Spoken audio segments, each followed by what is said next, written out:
नमः सभापतिभ्यो नमो नमः। श्रीनाथादिगुरुत्रयं गणपतिं पीठत्रयं भैरवं सिद्धोगबटुकत्रय पदयुगं दूतित्रयं मण्डलं विराटाष्टचतुष्टषष्टिनवकं वीराबली पंचमं श्रीमन्मालिनी मंत्रराज सहितं वंदे गुरोर्मंडलम्। आमलिया दादा गणपति और भगवती त्रिपुरा सुंदरी के पावन भूमि से बांसवाड़ा से मैं यहाँ पर आया हूँ। मैं अपना परिचय दे रहा हूँ। मनोज त्रिवेदी, गजानन जी त्रिवेदी। और मंच पर मंचासीन सभी अतिथियों का मैं हार्दिक स्वागत अभिनंदन करते हुए, वैसे मेरा विषय वेद से संबंधित था, नित्य में नैमित्तिक कर्म, लेकिन इसको वास्तु के साथ जोड़ते हुए मुझे अभी मौका मिला है।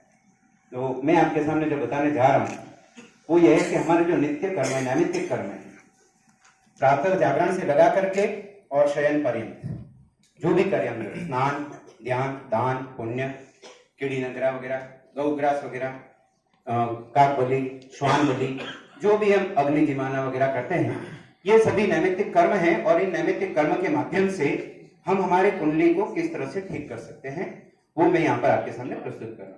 ठीक है। शास्त्र समस्त षट कर्म, नित्य कर्म, कर्मकांड के आधार पर प्रारब्ध कर्म से उत्पन्न ग्रह पीड़ा को दूर करने का उपाय बता रहा हूँ। जन्म कुंडली आपके जीवन का दर्पण है। भूत, भविष्य, वर्तमान तीनों कालों का समावेश रहता है। अब कहा गया है, पुण्य न हन्यते व्याधि, पुण्य न हन्यते ग्रह, पुण्य न हन्यते शत्रु, यतो धर्मस् ततो जय। वास्तु दोष हो, ग्रह पीड़ा हो, भूत प्रेत पिशाच शाकनी डाकनी मारी महामारी ब्रह्म राक्षस प्रेतादि दोष हो, कोई भी दोष हो, कैसा भी दोष हो, एक ही समाधान है उसका, पुण्य न हन्यते व्याधि। पुण्य करिए आपकी व्याधि दूर हो जाएगी। पुण्य न हन्यते व्याधि, पुण्य न हन्यते ग्रह, पुण्य करते रहिए, ग्रह पीड़ा अपने आप दूर हो जाएगी। पुण्य न हन्यते शत्रु, आपको मालूम नहीं आपका शत्रु कौन है, तो अपने आप शत्रु पीड़ा भी दूर हो जाएगी। यह तो धर्मस् ततो जय। और यह जो धर्म कहा गया है हमारा, कि इस धर्म मार्ग पर जो चलता है उसकी जय निश्चित है।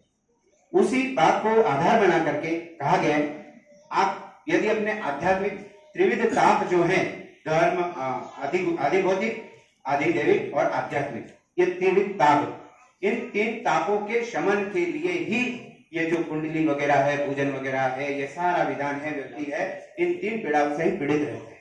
हम सुबह में उठ करके स्नान ध्यान करके आचमन करते हैं, केशवाय नमस्कार, माधवाय नमस्कार, नारायण नमस्कार। तो भगवान केशव, माधव और नारायण, ये तीन नाम जो हैं आपके तीनों तापों का शमन करने वाले होते हैं। त्रिभुज ताप का शमन होता है। आचमन के द्वारा वेदों का तर्पण हो जाता है, चतुर्वेदों का तर्पण भी आचमन के द्वारा हो जाता है। इसके बाद हम हमारे ध्यान को केंद्रित करें आंतरिक और बाह्य शुद्धि के लिए। यदि आपके पास जल नहीं भी है कोई बात नहीं, स्नान ध्यान कर लिया, दाहिना कान पकड़ करके 3 बार पुंडरीकाक्षाय नमः बोल दें तो आपकी बिल्कुल शुद्धि हो जाएगी। सर पानी नहीं होगा तो भी आपका नित्य कर्म वहां पर वैलिड हो जाएगा। और उसके बाद आप प्राणायाम करिए, अपने ध्यान को केंद्रित करिए और अपने आज्ञा चक्र में अपने इष्ट देवता का ध्यान दीजिए।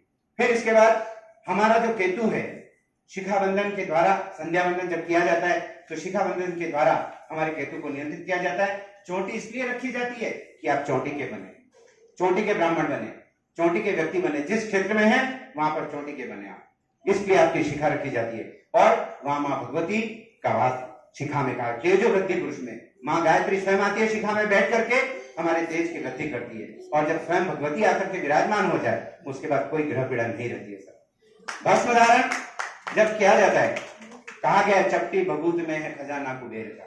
आपके किसी भी भूत प्रेत विषाद वगैरह पीड़ा है, आप उसको भस्म लगा दीजिए। महामृत्युंजय के हवन हुआ हो या महा लघु रुद्र हुआ हो, वहां की भस्म ला करके उसको लगा दीजिए, अपने पीड़ा शांत हो जाती है। तो नित्य भस्म धारण किया जाता है। इसके बाद माला धारण, क्रमबद्धता जीवन में बनी रहे, कहीं हम अपने हमारे मार्ग से भटके नहीं। क्रमबद्धता जरूरी है जीवन में। जिसके जीवन में क्रमबद्धता होगी वही तो माला है। तो माला में क्रमबद्धता है, जीवन में क्रमबद्धता अपनाने के लिए माला धारण की जाती है और वो ईश्वर के सामने हमारा समर्पण भी होता है। इसके बाद हम देवताओं का नमन करते हैं। श्रीमन महागणाधिपति नमः, इष्ट देवताभ्यो नमः, कुल देवताभ्यो नमः।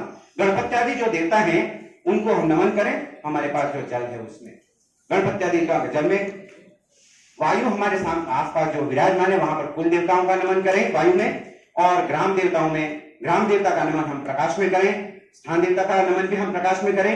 साथ ही वास्तु देवता नाभि कमल में वाणी हिरण्य गर्भ ब्रह्मा का ध्यान धरें, हृदय कमल में लक्ष्मी नारायण का ध्यान धरें, आज्ञा चक्र में उमा महेश्वर का ध्यान धरें, और भगवान को नमन करके और लिंग में शचि पुरंदर का ध्यान करके कर्म के प्रधान देवताओं को हम नमन करें, तो इससे भी हमारी ग्रह पीड़ा दूर होती है।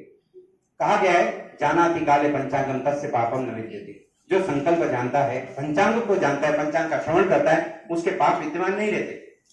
कहा गया है जानाति काले पंचांगम तस्य पापम न विद्यते, तिथेस्तु श्रीयमाप्नोति। तिथि का उच्चारण किया, श्रवण किया, आप एक दिन के लिए लक्ष्मी की व्यवस्था अपने आप हो जाएगी। आपका शुक्र खराब हो कि गुरु खराब हो, आपने तिथि पंचांग सुन लिया सुबह सुबह में, तो आपके कहने के लिए एक दिन के रोजगार की व्यवस्था हो जाएगी। तिथेस्तु श्रीयमाप्नोति वारदायुष्य वर्धनम, और वार का उच्चारण स्मरण मात्र करने से एक दिन आयुष्य बढ़ जाती है। वारदायुष्य वर्धन नक्षत्र धारते पापम, नक्षत्र का यदि आपने श्रवण किया या उच्चारण किया तो आपके द्वारा एक दिन किया गया पाप कर्म है वो नष्ट हो जाता है।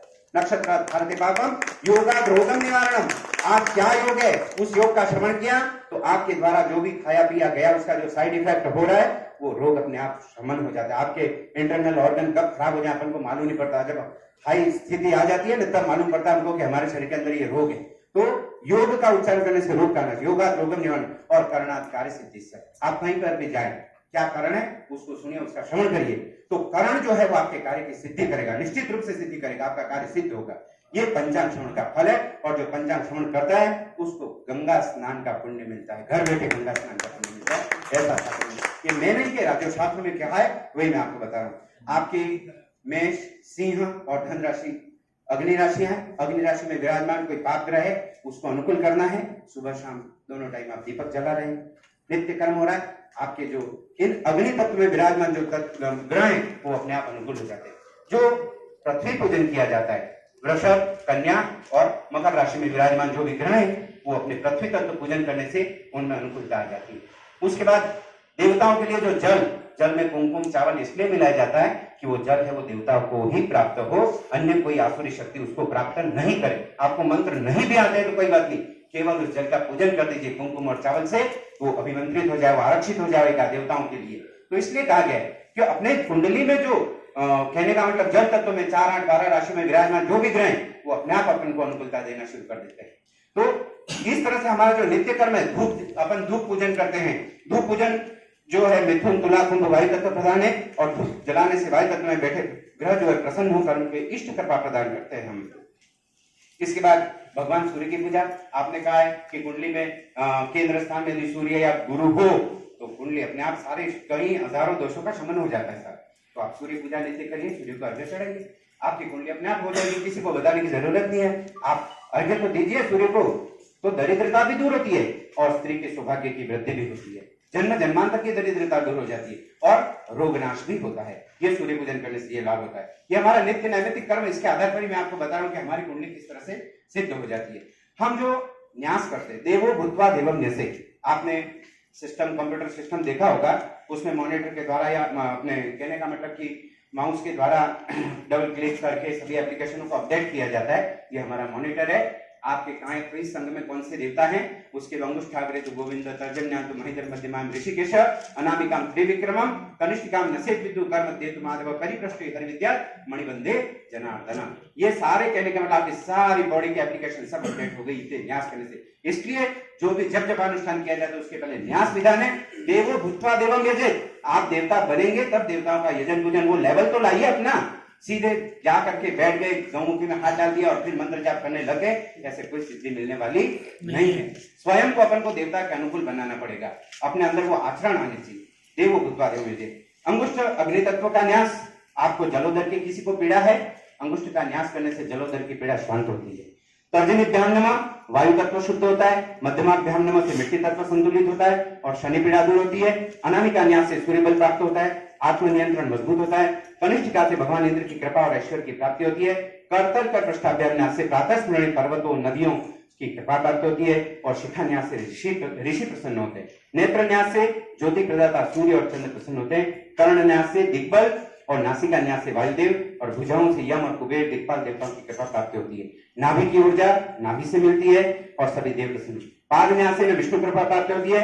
लम बीज पृथ्वी तत्व का जब मूलाधार में करने से कफादि रोग नाश होते हैं। Lump lump lump lump lump, जिसको कफ की पीड़ा हो 11 बार लेते लम लम लम का उच्चारण करिए, उसके कफ की पीड़ा दूर होती है सर। लम बीज जो है वो कफ की पीड़ा को दूर करता है। अग्नि चक्र में रम बीज का जाप करने से वायु प्रकोप दूर होता है, गैस की पीड़ा है। तो रम बीज का जब जवान उसका मैं आज ही बता रहा हूँ, वो मैं क्या एक साधारण सा मैं क्या प्याज खा लेता हूँ, तो मेरे को तो आज भोजन में मैंने थोड़ा सा प्याज ले लिया, मेरे को थोड़ा गैस है, मेरे को वो साइड इफेक्ट करता है। तो मैं बैठे रम बीज का ही जाप कर रहा था, मैं अपने आप अनुकूल हो गया सब। अभी लेटेस्ट उदाहरण ये आपको बता रहा हूँ। तो रम बीज से जो वायु प्रकोप जो होता है वो शांत हो जाता है। और वम वरुण बीज जो है वह पित्त रोग और एसिडिटी को ठीक करता है। अग्नि चक्र में रम बीज का जाप, अनाहत चक्र में यम बीज के जाप से पित्त दोष शमन होगा। कंठ में हम बीज का उच्चारण करने से मानसिक संतुलन प्राप्त होगा। मूर्धनि में ओंकार से जाप से गुरु कृपा इष्ट कृपा करके मनुष्य पुरुषार्थ चतुष्टय धर्म अर्थ काम और मोक्ष की प्राप्ति कर लेता है। इस तरह नैमित्तिक कर्म में संध्या पूजा अग्नि जमाना पंच बलि भूत बलि के द्वारा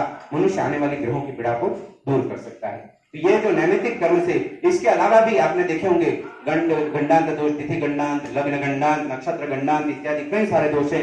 चित्रायिता इत्यादि नक्षत्र भी हैं जिनके अमुक चरण में 2 चरणों तक जन्म लेने से वो कहने का पीड़ा होती है। और वास्तु दोष जो आप देख रहे हो वो वास्तु दोष भी कुंडली में ही मिलेगा, ये मैं भी कह रहा हूं क्योंकि मैं सबका वास्तु कुंडली में ही देखता हूं और कुंडली में देख करके मैं बताता हूं उनको कि भाई आपके घर में ये वास्तु दोष है। और वास्तव में उसके बाद उसको समाधान करने, जब तक कुंडली का समाधान नहीं करोगे तब तक आप कितने भी मकान बदल लो खरीद लो, आपका वास्तु दोष मिटने वाला नहीं है। अस्तु, धन्यवाद।